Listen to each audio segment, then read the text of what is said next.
Hello students. तो आज हम लोग पढ़ने जा रहे हैं कॉस्ट अकाउंटिंग जो कि है हमारा पेपर 8 सीएमए का। इसमें आज हम लोग इंट्रोडक्शन करेंगे कॉस्ट शीट में कॉस्ट क्या होता है, कॉस्टिंग क्या होता है, कॉस्ट अकाउंटेंसी सब चीज़ें क्या होती हैं, ये हम लोग आज पढ़ने वाले हैं। ठीक है, तो चलिए स्टार्ट करते हैं। सबसे पहला हमारा कॉस्ट क्या है, आइए जानते हैं। Cost cost is defined as the expenditure, याद रखना। Cost is defined as the expenditure actual और नोशनल। मैं भी इसका मतलब बताऊंगा। इनकर्ड ऑन और attributable to a given product or service. It can also be described as a resources that have been sacrificed or must be sacrificed to attain a particular objective. In other words, cost is the amount of resources used for something which is to be measured in terms of money. देखिए, simple सा meaning है। Cost का मतलब है वो resources या वो चीज़ जिसके बदले में, जिसे सेक्रीफाइस करके हम किसी चीज़ को प्राप्त करें, उसे हम कहते हैं कॉस्ट। अंडरस्टैंड। अब इसमें इसका एक्चुअल और नॉशनल का मतलब क्या है। देखिए, एक्चुअल कॉस्ट वो कॉस्ट है जिसके लिए हमें एक्चुअली अपनी पॉकेट से पे करना पड़ा। फॉर एग्जांपल, अगर मैं आज किसी शॉप पे जाकर के एक पेन ख़रीदता हूँ तो मुझे अपनी पॉकेट से 5 रुपीज़ देने पड़ेंगे, जिसको मैंने तुरंत अपनी पॉकेट से पे कर लिया। ठीक है, that is called actual cost. तो जब इन a firm, in a business, जब हम लोग कभी किसी भी चीज़ को ख़रीदने के लिए, जैसे एसेट या कुछ भी हो गया, जब हम लोग डायरेक्टली बैंक या कैश कुछ भी पे करते हैं, डायरेक्टली पे करते हैं, that is called actual cost. Okay, and what is notional cost means this cost in which is not directly paid from the pocket. For example, एक लड़का है राहुल। ओके, वो एक बिजनेस चलाता है। अब उसकी मार्केट में एक शॉप है और वो उसी शॉप में अपने मटेरियल्स को बेचता है। अगर उसके पास वो शॉप मार्केट में ना होती तो वो किसी शॉप को रेंट पे लेता, राइट। किसी शॉप को रेंट पे लेता और वो उस शॉप का 15,000 रुपीज़ रेंट देता पर मंथ। बट क्योंकि उसके पास अपनी शॉप थी इसलिए उसने उसको रेंट नहीं दिया। एंड फिर भी उसने जो अपनी बिजनेस की बुक्स हैं उसमें क्योंकि देखो खर्चा तो है ही, भले ही उसे रेंट पे उसके पास अपना खुद का है, बट उसे उसका एक्सपेंस तो दिखाना पड़ेगा ना। अगर नहीं होता तो उसे पे तो करना ही पड़ता। तो इसलिए उसने अपनी बुक्स में एज एक्सपेंस दिखाया दैट रेंट पेड 15,000, बट उसे वो एक्सपेंस अपनी पॉकेट से पे नहीं करना पड़ा, इसलिए इसे कहते हैं नोशनल कॉस्ट। ठीक है, तो सिंपल सा मतलब है cost means any resources which were sacrificed और must be sacrifice to attain a particular objective. किसी चीज़ को प्राप्त करने के लिए सेक्रीफाइस करी गई चीज़ को कॉस्ट कहते हैं। और वो जो सेक्रीफाइस की गई रिसोर्सेज है that must be in money terms only. यानी कि पहले के ज़माने में जो बार्टर सिस्टम चलता था कि सामान के बदले में सामान, बट अभी सिर्फ मनी टर्म्स में ही कॉस्ट काउंट होती है। ठीक है, नेक्स्ट। तो हमारा कॉस्ट क्या होता है, समझ में आ गया। कॉस्ट मीन्स कि किसी भी ऐसी चीज़ को लेने के लिए जब हमें पैसा खर्चा करना पड़े उसे हम कॉस्ट कहते हैं। और इसमें दो तरह के कॉस्ट होते हैं, एक एक्चुअल कॉस्ट होता है, एक नॉशनल कॉस्ट होता है। एक्चुअल कॉस्ट जो डायरेक्टली पॉकेट में से पे किया और नॉशनल कॉस्ट जो पे किया गया दिखाया है बुक्स में बट पॉकेट से पे नहीं किया है। ठीक है, चलिए next. Cost accountancy So cost accountancy is the academic discipline of cost accounting and is defined as the application of costing and cost accounting principle, methods and techniques. Simple सी बात है कि cost accountancy means कि costing को किस तरीके से cost को निकालना है, उसके जितने भी उसके एक रूल्स एंड रेगुलेशंस बनाए गए हैं। जैसे सिंपल सा मतलब है, देखो accountancy means recording, analysing, classifying in a systematic manner. और कॉस्ट मीन्स कॉस्ट। कॉस्ट को एक सिस्टमैटिक मैनर से, प्रिंसिपल से, रूल्स निकालने को कॉस्ट अकाउंटेंसी कहते हैं। Cost accounting principle, methods and techniques to the science art and practice of cost control and the ascertainment of profitability as well as presentation of information for the purpose of managerial decision making।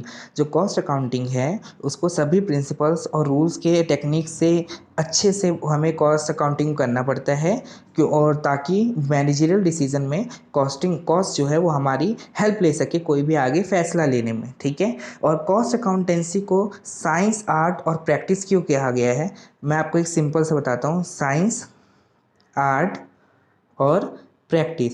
Science, because जो costing है, जब हम cost निकालते हैं तो हमें पूरे rules principles and regulations के साथ चलना पड़ता है, इसलिए हम इसे साइंस कहते हैं, ठीक है। उसके बाद art, art in the sense कि हमें सभी रूल्स एंड रेगुलेशंस को फॉलो करने के लिए एक टेक्निक लगानी पड़, हमें कोई कॉस्ट को निकालने के लिए टेक्निक लगानी पड़ती है, स्मार्टनेस लगानी पड़ती है। Without technique we can't get the cost, so that's why it's called art. And prince and practice, practice means कि कॉस्ट अकाउंटेंट को हमेशा प्रैक्टिस करते रहना चाहिए, क्योंकि day by day rules change होते हैं, अमेंडमेंट्स आती हैं, बहुत सारी चीज़ें होती हैं। तो ये नहीं कि अगर आपने आज पढ़ लिया और आप कॉस्ट अकाउंटेंट बन गए तो आप ज़िंदगी भर बस वही टेक्निक यूज़ कर, नहीं, इसलिए आपको रेगुलरली प्रैक्टिस करना पड़ता है। सो इसलिए cost accounting includes science, art and practice, ठीक है। Next, this is also known as cost accountancy. Cost accountancy is also known as costing plus cost accounting, costing plus cost accounting, वो दोनों हम आगे पढ़ते हैं। सबसे पहले हम कॉस्टिंग पढ़ते हैं। Costing, what is costing? So CIMA official terminology 5 specially states that the use of the term costing is not recommended except with a qualifying adjective. For example, standard costing. The term is used in the following connotations: batch costing, continuous operation costing, contract costing, job costing, service costing. This is not usually is a qualifying adjective. देखिए costing क्या होता है मैं बताता हूँ। Costing मैं आपको बता रहा हूँ, आप लोग नोट करना। Costing, costing means the technique, costing means the technique and the costing is the technique, method or procedure through which we ascertain the cost, and it is the procedure to ascertaining the cost of a product, of a single product or service. Means costing वो technique है। Costing का मतलब जो हम तरीका लगाते हैं, जो हम प्रोसीजर्स फॉलो करते हैं, जिस तरीके से हम लोग एक कॉस्ट को निकालते हैं, उसे हम कॉस्टिंग कहते हैं। And cost accounting is simple is that कि अकाउंटिंग मीन्स जैसे मैंने अभी आपको बताया कि recording, analysing, classifying the transactions, that is called cost accounting. यानी कॉस्ट से रिलेटेड जितने भी ट्रांजैक्शंस हम रिकॉर्ड करते हैं, क्लासीफाई करते हैं, समराइज करते हैं, एनालाइज करते हैं, that is called cost accounting. And cost accounting और कॉस्टिंग को मिला के बनता है कॉस्ट अकाउंटेंसी। करेक्ट, अंडरस्टैंड, कोई इश्यू नहीं होना चाहिए। चलिए next, objectives of cost accounting. तो हमारी कॉस्ट जो अकाउंटिंग है उसके क्या क्या ऑब्जेक्टिव्स है? सबसे फर्स्ट है to ascertain the cost of production per unit basis, यानी कि एक एक प्रोडक्ट का कॉस्ट को निकालने के लिए हम लोग कॉस्ट अकाउंटिंग की यूज़ करते हैं। For example cost per KG, cost per metre, cost per litre etcetera, ठीक है। Cost accounting helps in the fixation of selling price. जो कॉस्टिंग है ना, जो हम लोग कॉस्ट निकालते हैं किसी प्रोडक्ट की, जब हम किसी प्रोडक्ट की कॉस्ट निकाल लेते हैं कि मुझे एक फ़ोन बनाने में 8,000 रुपये का पूरा कॉस्ट आया, तब जाके मैं अपना प्रॉफिट ऐड करके इसका क्या एक सेलिंग प्राइस एक प्रोडक्ट का निकाल सकता हूँ। वरना जब मुझे कॉस्ट ही नहीं पता, अब देखो ऐसा नहीं है कि आपने कोई एक फ़ोन बनाया और आप उसे 1 लाख में बेच लो, नहीं, ऐसा नहीं हो सकता, क्योंकि आप अपने मन चाहे रेट पे चीज़ें नहीं बेच सकते, वरना आप मार्केट में सर्वाइव नहीं कर सकते हैं। तो इसलिए कॉस्टिंग जो है वो हमें एक सिंगल प्रोडक्ट का जो प्राइस है उसे असरटेन करने में हेल्प करता है। Next, cost accounting helps in cost control और कॉस्ट रिडक्शन। अब यहाँ पे देखना, कॉस्ट कंट्रोल और कॉस्ट रिडक्शन में बहुत बड़ा फ़र्क होता है, ध्यान रखना। कॉस्ट रिडक्शन का मतलब होता है कि अगर मान लो एक पेन को बनाने में मेरा 10 रुपये खर्च आ रहा है, तो क्यों आ रहा है, वो पता करने में कॉस्ट अकाउंटिंग मेरी मदद करती है, और मैं उसको करके पहले समय में उसे रिड्यूस कर सकता हूँ, ठीक है, इसे कम कर सकता हूँ, 10 रुपये से 5 रुपये पे ला सकता हूँ। बट कॉस्ट कंट्रोल का क्या मतलब है? कॉस्ट कंट्रोल मीन्स जैसे अब 10 रुपये से मेरी कॉस्ट 5 रुपये पे आ गई, ठीक है, 5 रुपीज़ पे आ गई।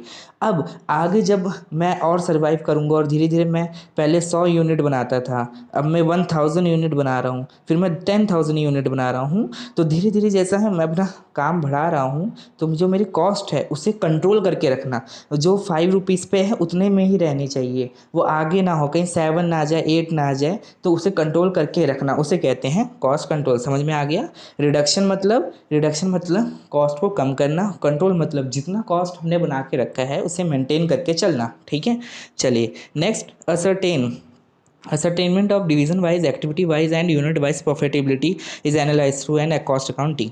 देखिए, एक क्या है कि हर डिवीज़न के हिसाब से जब हम लोग कॉस्ट निकालते हैं ना, मान लो चार प्रोडक्ट बन रहे किसी कंपनी में, तो हम लोग हर प्रोडक्ट की सिंगल प्रॉफिटेबिलिटी निकाल सकते हैं कि मेरा ए प्रोडक्ट है उस पर 10 लाख का है, बी पे 20 लाख का, सी में तो लॉस है और डी में 30 लाख का। तो जो लॉस वाला प्रोडक्ट है मैं उसको आगे क्यों चलाऊंगा फालतू में, तो इसलिए मैं उसको बनाना ही बंद कर दूंगा, बल्कि उसका जो पैसा है वो मैं बाकी प्रोडक्ट्स में डालूंगा ताकि उनकी सेल और बढ़े।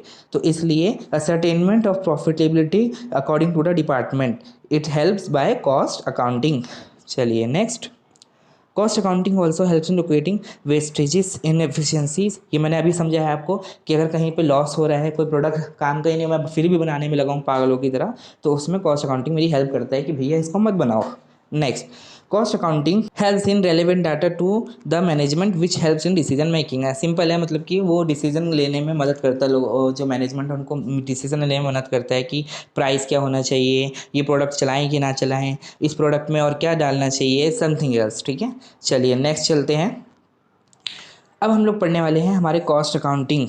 हमारे यहाँ पे 3 तरह की अकाउंटिंग होती है। सबसे पहला financial accounting, cost accounting and management accounting.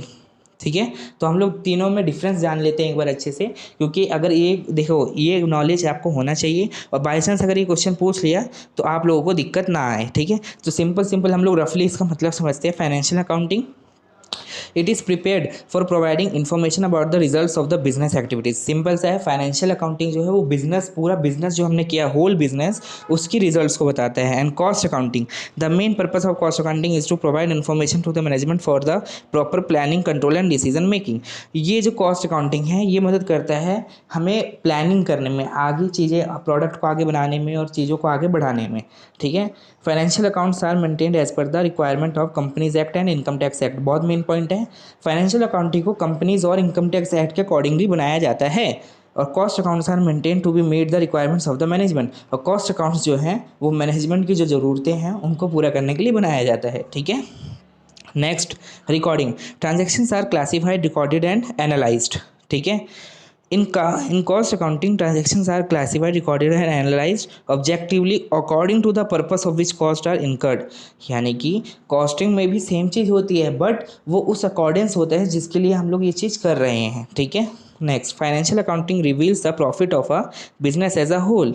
Cost accounting shows the profit made on each product, job और प्रोसेस। ठीक है, कॉस्ट अकाउंटिंग जो है हमें ईच प्रोडक्ट, जॉब और जो भी प्रोसीजर है, एक एक प्रोसेस कि मैंने ये प्रोसेस किया तो मुझे ये प्रॉफिट हुआ, ये प्रोडक्ट में ये प्रॉफिट हुआ, और जो फाइनेंशियल अकाउंटिंग है वो मुझे पूरे बिजनेस का प्रॉफिट दिखाता है। ठीक है, financial accounts are prepared for a definite period. Financial accounts जो है वो एक डेफिनेट पीरियड के लिए होता है। फॉर एग्जांपल फाइनेंशियल ईयर है ना, फाइनेंशियल ईयर जो साल भर का होता है। और cost reports are prepared frequently and submitted to the management according to their requirement. Cost reports जो है ना कभी भी बन सकती है, जैसे हर 2 महीने में, हर 6 महीने में, हर 5 महीने में, ये ज़रूरत है। मान लो कि आज है ना, आज मई है, ठीक है, आज मई है और मुझे जून में प्रोडक्ट लॉन्च करना है। तो अब मैं पहले से उसके लिए एक कॉस्ट शीट बनाऊंगा, एक एस्टिमेटेड कॉस्ट शीट बनाऊंगा कि उस प्रोडक्ट को मुझे लॉन्च करने में, उसे बनाने में कितना कॉस्ट आ सकता है। फिर वो मैं मैनेजमेंट को सबमिट करूंगा और फिर जाकर उसका अप्रूवल आएगा, फिर हम लोग उस पर एज इट इज़ काम करेंगे। तो कॉस्ट शीट जो है वो मैनेजमेंट के रिक्वायरमेंट के हिसाब से बनाई जाती है। ठीक है, in financial accounts, stocks are valued as per the relevant accounting standard। cost accounting stocks are valued at cost। ये भी सिंपल पॉइंट है। देखो, कॉस्ट अकाउंटिंग जो है उसमें जो स्टॉक्स हैं उनको, जो उनकी वैल्यू है उस पर नापा जाता है। फाइनेंशियल अकाउंट्स में जो स्टॉक हैं उनको accounting standard 2 which specified that closing inventory should be valued at cost, carrying amount और net realizable value whichever is lower. इस अकाउंटिंग स्टैंडर्ड के थ्रू जो है उन वैल्यूज़ को, उन स्टॉक्स को जो है वैल्यू किया जाता है। अब हमने कॉस्ट अकाउंटिंग देख लिया। अब हम लोग मैनेजमेंट अकाउंटिंग, तो the accounting in which both the financial and non financial information are provided to managers is known as management account. देखो मैनेजमेंट अकाउंटिंग सिंपल सा है, मैनेजमेंट अकाउंटिंग मैनेजमेंट के लिए होता है, जिससे मैनेजमेंट जो है आगे के डिसीजंस लेंगे। इसमें क्वांटिटेटिव और क्वालिटेटिव दोनों तरह के उनको लिया जाता है, और कॉस्ट अकाउंटिंग जो है क्वांटिटेटिव ही होता है, providing information to managers to make decisions, और ये ascertainment of cost of production, managerial decision making. और बहुत सिंपल है, इसमें कोई इतना समझाने वाला पॉइंट तो है नहीं, आप लोग पढ़ लीजिएगा, और कोई डाउट हो तो मुझसे पूछ सकते हैं, ठीक है। चलिए नेक्स्ट है एलिमेंट्स ऑफ कॉस्ट। तीन ही तरह के एलिमेंट्स होते हैं, मटेरियल, लेबर और other expenses. Material, labour, other expenses, फिर से बता रहा हूँ, मटेरियल, लेबर, अदर एक्सपेंसेस, तीन तरह के एलिमेंट ऑफ कॉस्ट होते हैं। और वो तीन तरह के एलिमेंट ऑफ कॉस्ट होते हैं, वो दो तरह के होते हैं, तीनों के तीनों, डायरेक्ट, इनडायरेक्ट, डायरेक्ट और इनडायरेक्ट। इसमें कोई याद करने वाली ज़रूरत नहीं है। एक प्रोडक्ट को बनाने में मटेरियल लगता है, लेबर लगती है, और कई अलग तरह के एक्सपेंस लगते हैं, और वो डायरेक्ट तरह के भी होते हैं और इनडायरेक्ट तरह के भी होते हैं, ठीक है। चलिए नेक्स्ट है production factor, overhead, administrative overhead और सेलिंग एंड डिस्ट्रीब्यूशन ओवरहेड। और जो हमारा ये है, देखिए जो हमारे डायरेक्ट हैं, डायरेक्ट मटेरियल, ये आपको दिख रहा है यहाँ पर, डायरेक्ट मटेरियल, डायरेक्ट लेबर और डायरेक्ट एक्सपेंसेस, इनको ऐड करके जो बनता है वो हमारा बनता है प्राइम कॉस्ट, ठीक है। Direct material, direct labour, direct expenses, इनको बना करके हमारा बनता है प्राइम कॉस्ट। और जितने भी इनडायरेक्ट एक्सपेंसेस होते हैं ना, इनको हम कहते हैं ओवरहेड्स, ठीक है। अब ये प्रोडक्शन, एडमिनिस्ट्रेशन, सेलिंग, ये हम आगे पढ़ते हैं। चलिए, तो अब जो हमारा कॉस्ट है उसे क्लासिफाई करा गया है, कॉस्ट को क्लासिफाई करा गया है कई उन पे सोर्सेज पे। तो आइए पहले देखते हैं classification by nature of expense, यानी जो एक्सपेंस का नेचर है उसके तौर पे कॉस्ट को डिफाइन किया गया है। On the basis of nature expense the elements of cost are as follows. First, material, employ expense, जैसा मैं अभी आपको बता चुका हूँ, material cost are cost of material use for purpose of production, ठीक है। वो मटेरियल, रॉ मटेरियल जो कि प्रोडक्शन को बनाने में यूज़ किया जाता है, that is called material. Employ, जो लेबर काम करती है, including benefits paid for payable to employees permanent और temporary for the purpose of production और प्रोडक्ट और रेंडरिंग और सर्विस। यानी कि एक प्रोडक्ट को बनाने में या उसमें सहायता लेने में एक एम्प्लॉय को रखा जाता है, उसको जो भी बेनिफिट्स, जो भी चीज़ें दी जाती हैं, उसे एम्प्लॉय एक्सपेंस कहते हैं। और अदर एक्सपेंसेस इंक्लूड होता है, कई तरह के एक्सपेंसेस है, रेंट है, पेमेंट है, और कई सारी चीज़ें हैं, वो अदर तरह के एक्सपेंसेस वो इसको इंक्लूड करते हैं, ठीक है। चलिए next, second, classification by traceability of the cost to a cost object. ध्यान से समझना, दो ट्रेसेबिलिटी कॉस्ट है, उसके बेसिस पे दो कई जो कॉस्ट है उसको बांटा गया। सबसे पहले डायरेक्ट कॉस्ट में आता है, if a cost can assign to a cost object in an economically feasibly way, it shall be termed as direct to the cost object. There are three types of direct material cost. देखो direct मैंने जो अभी समझाया, direct, indirect. Direct cost वो cost जो directly जो product में लगाई गई हो। जैसे एक फैक्ट्री में जब एक प्रोडक्ट बनता है, ठीक है, ये प्रोडक्ट बन रहा है, इसमें डायरेक्टली क्या लग रहा है, फैक्ट्री की इलेक्ट्रिसिटी लग रही है, फैक्ट्री के सामान लग रहे हैं, फैक्ट्री की मशीनरी यूज़ हो रही है, फैक्ट्री के लेबर लगे हुए हैं, फैक्ट्री का रॉ मटेरियल लगा हुआ है, तो ये सब हो गए डायरेक्ट मटेरियल। तो डायरेक्ट कॉस्ट, और इसी को इसमें डिफाइन किया गया। इसमें तीन तरह के हैं, डायरेक्ट मटेरियल कॉस्ट है, ठीक है, फिर डायरेक्ट एम्प्लॉय और डायरेक्ट एक्सपेंस। इनडायरेक्ट कॉस्ट वही है, indirect material, employ, expenses, indirectly जो कि डायरेक्ट प्रोडक्ट से रिलेटेड ना हो। अब इनडायरेक्ट कौन कौन से हो गए, सबसे पहला आपका हो गया ऑफिस से रिलेटेड खर्चे। ऑफिस में बहुत खर्चे होते हैं, पर वो डायरेक्टली प्रोडक्शन से रिलेटेड नहीं है ना, यानी फैक्ट्री से अलग जो खर्चे हैं, जो भी अलग खर्चे हैं, उनको हम लोग इनडायरेक्ट खर्चे कहते हैं। वो ऑफिस के हो गए, या फिर सेलिंग डिस्ट्रीब्यूशन के हो गए, एडवर्टाइजमेंट किया हमने, कुछ किया, पैकिंग किया, समथिंग एल्स, इसलिए। नेक्स्ट है हमारा क्लासिफिकेशन बाय फंक्शन। जो फंक्शंस हैं उनके हिसाब से जो हमने कॉस्ट को डिफाइन किया है, सबसे पहला production cost, administration cost, selling cost, distribution cost, research cost, development cost. मैं एक एक करके आपको बताता हूँ। प्रोडक्शन मतलब प्रोडक्ट्स, जब हम लोग प्रोड्यूस कर रहे हैं गुड को, तब जो खर्चे लगते हैं उसे क्या हम लोग डालते हैं प्रोडक्शन कॉस्ट में, ये हेड्स बनाए गए हैं, ठीक है। एडमिनिस्ट्रेशन यानी कि ऑफिस से रिलेटेड खर्चे, ऑफिस में स्टेशनरी लग गई, प्रिंटिंग लग गई, और ऑफिस में एम्प्लॉयज़ काम कर रहे हैं, उनकी सैलरी, रेंट, लेबर, जो भी हमने ऑफिस से रिलेटेड एक्सपेंसेस जो लगेंगे वो एडमिनिस्ट्रेशन में आएंगे। नेक्स्ट सेलिंग का मतलब है प्रोडक्ट को बेचते वक्त हम लोग एक सेल्समैन को पैसा देंगे, या फिर हम लोग पैकिंग करेंगे, या फिर प्रोडक्ट को बेचते वक्त हम लोग किसी आदमी को कमीशन देंगे, तो वो सब कुछ सेलिंग में आता है। डिस्ट्रीब्यूशन, जब हम लोग प्रोडक्ट को डिस्ट्रीब्यूट करते हैं दुकानों में या फिर घरों में डायरेक्टली डिलीवर करते हैं, तो जो एक्सपेंसेस आती हैं वो आती हैं डिस्ट्रीब्यूशन में। Research and development, research and development में जो खर्चे हैं वो आते हैं किसी प्रोडक्ट के ऊपर रिसर्च करने पे, या उसको और सही बनाने में, उसको और नया बनाने में जो खर्चे लगते हैं वो होता है रिसर्च एंड डेवलपमेंट। नेक्स्ट है क्लासिफिकेशन बाय नेचर और बिहेवियर। तो जो कॉस्ट का नेचर है, देखो कॉस्ट के 3 तरह के नेचर होते हैं। सबसे पहला फिक्स्ड, वेरिएबल, सेमी वेरिएबल। तो आइए जानते हैं क्या क्या। फिक्स्ड कॉस्ट, फिक्स्ड कॉस्ट वो कॉस्ट होती है जिसको, जो हमारे यूनिट्स होते हैं, जो हमारे यूनिट्स होते हैं उसके बढ़ने से कोई फ़र्क नहीं पड़ता। यानी कि आज मैं 1 यूनिट बनाऊं या फिर 1,00,000 यूनिट बनाऊं, लेकिन मेरा जो फिक्स कॉस्ट है वो उतना ही रहेगा। फॉर एग्जांपल एक मशीन, या फिर मान लो कि घर का रेंट, तो घर का रेंट अगर मैं दूंगा या ऑफिस का रेंट दूंगा 10,000 रुपीज़, आज मैं उसमें काम करूं चाहे ना करूं, मुझे 10,000 रुपीज़ तो देना ही है। मकान मालिक को उससे क्या मतलब, उसे तो उसका रेंट चाहिए। तो वो हो गया फिक्स कॉस्ट, ठीक है। अब आते हैं variable cost. Variable cost means वो कॉस्ट जो आउटपुट के इंक्रीज होने के साथ बढ़ता है, डिक्रीज होने के साथ घटता है, यानी कि उसका डायरेक्ट रिलेशन होता है आउटपुट से, ठीक है। कैसे आप बताते हैं। मान लो आज मैंने 100 प्रोडक्ट बनाए, इसमें मेरा 1,000 का मेरा रॉ मटेरियल लग गया। कल मैंने जो है 1,000 यूनिट बनाई, इसमें मेरा 10,000 का रॉ मटेरियल लग गया, यानी कि यूनिट्स बढ़ी तो एक्सपेंस भी बढ़ गया, ठीक है। इसे कहते हैं वेरिएबल कॉस्ट। समझ में आ गया होगा, नहीं आएगा तो कॉस्ट शीट जब हम लोग बनाएंगे तो उसमें आपको ज़्यादातर चीज़ें समझ आ जाएंगी। चलिए नेक्स्ट है सेमी वेरिएबल कॉस्ट और semi fix cost. Semi variable cost मतलब होता है कि कुछ ऐसी तरह की कॉस्ट जो कुछ चीज़ों के लिए कुछ समय के लिए फिक्स होती है और कुछ वेरिएबल होती हैं। नहीं समझ में आया, मैं बताता हूँ, देखो कैसे। जैसे कि आपने एक फैक्ट्री रेंट पे ली, ठीक है। अब उसमें क्या होता है, मान लो बेंगलोर में आपने एक फैक्ट्री रेंट पे ली, तो वहाँ पे अगर आप काम करें चाहे ना करें, वहाँ पे एक फ़िक्स इलेक्ट्रिसिटी बिल है। अगर मैं आपको इलेक्ट्रिसिटी का बिल का फ़ोटो भी दिखाऊंगा, उसमें फ़िक्स 300 रुपीज़ चार्ज किया जाता है। चाहे आप कुछ काम करें, चाहे बिजली यूज़ करें, चाहे ना करें, 300 चार्ज किया जाता है। और अगर आप यूज़ कर रहे हैं, फिर उसके बाद जो अदर एक्सपेंस जो आपने जितना भी यूज़ किया, जितने पर यूनिट के हिसाब से जो चार्ज लगेगा, तब आपका 1100-1200 रुपये आता है। इस हिसाब से उसे कहते हैं सेमी वेरिएबल कॉस्ट, यानी कि उसमें कुछ पार्ट फिक्स होता है और कुछ पार्ट जो है वो वेरिएबल होता है with very of the units production, ठीक है। वेरिएबल कॉस्ट और सेमी वेरिएबल कॉस्ट का एक बहुत बड़ा अंतर है।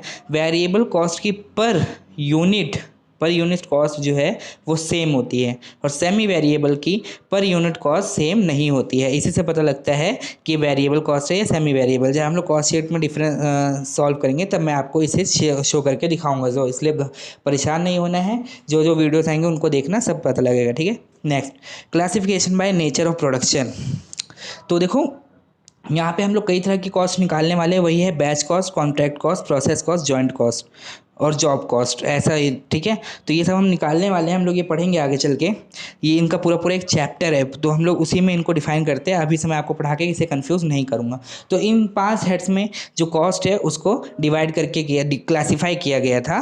अब हम लोग पढ़ने जा रहे हैं cost sheet, preparation of cost sheet and ascertainment of profit. Cost sheet, also referred as statement of cost, is a statement that shows the various components of total cost for a product and shows previous data और comparison the selling comparison। देखो cost sheet क्या होती है। Cost sheet एक वो statement है जो कि हमको एक प्रोडक्ट का कॉस्ट दिखाता है, और साथ में जो हमें उसी प्रोडक्ट का जो लास्ट ईयर यानी कि जो हिस्ट्री था, जो हिस्टोरिकल कॉस्ट था, उससे कंपेयर करने में मदद करता है। फॉर एग्जाम्पल कैसे कि देखो आज मैंने एक प्रोडक्ट बनाया, इसका जो 2016 में जो कॉस्ट था वो था 10 रुपीज़, बट जब मैंने आज 2017 में इसका कॉस्ट निकाला वो आ गया 12 रुपीज़। तो मुझे अब ये कंपेयर करना है कि क्यों आया। भाई इसके बहुत से रीज़न हो सकते हैं, क्या पता मैंने यूनिट्स ज़्यादा बनाई, या फिर हो सकता है मैंने यूनिट्स कम भी बनाई, फिर भी इसलिए रेट एक्सपेंस कॉस्ट ज़्यादा आ गया क्योंकि रेट बढ़ चुके हैं इन्फ्लेशन की वजह से, खर्चा महंगाई बढ़ चुकी है इसलिए। तो इसलिए कॉस्ट शीट जो है वो हमें हेल्प करती है कि हम लोग एक प्रोडक्ट का पूरा ब्यौरा निकाल सकें, उस प्रोडक्ट की पूरी कॉस्ट निकाल सकें, और साथ में उस कॉस्ट को पिछली हिस्टोरिक कॉस्ट से मैच करके उसको देख सकें, एस्टिमेट कर सकें, चेक कर सकें कि सही है कि नहीं। और प्लस आज की जो हमने कॉस्ट शीट बनाई है उससे हम लोग फ्यूचर की कॉस्ट शीट भी एस्टिमेट कर सकते हैं, वो भी यहाँ पे लिखा हुआ है। The selling price can be deduced for a product based on the cost sheet. Selling price cost sheet की हेल्प से सेलिंग प्राइस को डिसाइड किया जाता है। It is depiction of the cost accumulation process of a single output based on a single cost unit. And estimated cost sheet is prepared based on estimated cost just before the production begins. यानी कि अगर मैंने product बनाया है, product ए, इसकी cost है 15 rupees. अब मैं इसके बेसिस पे प्रोडक्ट बी की एक एस्टिमेटेड कॉस्ट शीट बना सकता हूँ कि मुझे इस पे 10 रुपीज़ का कॉस्ट आएगा, और फिर इस एस्टिमेटेड कॉस्ट शीट के हिसाब से हम आगे चलेंगे। बट हमेशा याद रखना, ज़रूरी नहीं कि एस्टिमेटेड कॉस्ट शीट हाँ वो सही हो या ना हो, क्योंकि ये प्रिडिक्टेबल, ये प्रिडिक्टेड, हमने फ्यूचर को प्रिडिक्ट करने की कोशिश है। फ्यूचर को we can never be predict. Okay, next importance क्या है कॉस्ट शीट का, सब कुछ मैंने अभी भी डिफाइन किया। सबसे पहले कॉस्ट डिटरमाइन करने में और सेलिंग प्राइस को फिक्स करने में और कॉस्ट को कंपेयर करने में कि पहले तो कॉस्ट इतनी थी अभी इतनी है। कॉस्ट को कंट्रोल करने में कि पहले 10 रुपये कॉस्ट थी अभी 12 रुपये कॉस्ट है, तो मुझे फिर से 10 ही रखनी है, मुझे 12 नहीं करनी, तो उसके लिए मैं क्या करूँ। उसके बाद डिसीजन मेकिंग, ये फैसला लेने में हेल्प करती है कि मुझे प्रोडक्ट को बनाना चाहिए कि नहीं बनाना चाहिए। ठीक है, और इंटरफर्म और इंटरफर्म कंपैरिजन, तो ये जो हमारी फर्म के अंदर है और वो फर्म के बाहर, उसमें कंपेयर करने में मदद करती है। ठीक है, तो अब हम लोग हमारी नेक्स्ट वीडियो में कॉस्ट शीट पढ़ेंगे। ठीक है, क्या पढ़ेंगे, कॉस्ट शीट। कॉस्ट शीट का जो फॉर्मेट है उससे समझेंगे, उसके बाद कॉस्ट शीट के आगे की क्वेश्चंस करेंगे। तो इसलिए वीडियोस जल्दी जल्दी आएंगी, कोशिश है। तो तब तक के लिए जय हिंद।